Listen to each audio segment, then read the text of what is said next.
હક્કી આવાજ ન્યૂઝ ચેનલમાં આપનું સ્વાગત છે।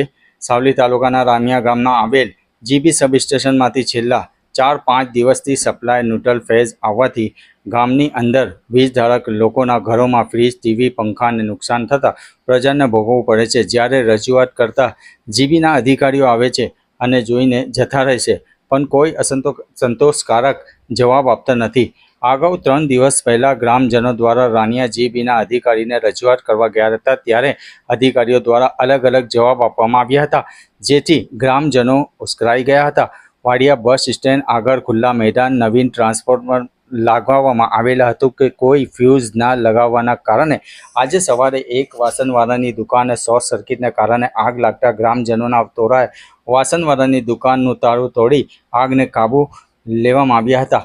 ત્યારબાદ દુકાન માલિકને જાણ થતાં દુકાન માલિક ગોવિંદભાઈએ આવેલી દુકાનમાં જોતા 40 થી 45 હજાર જેટલું નુકસાન થવા પામ્યું હતું।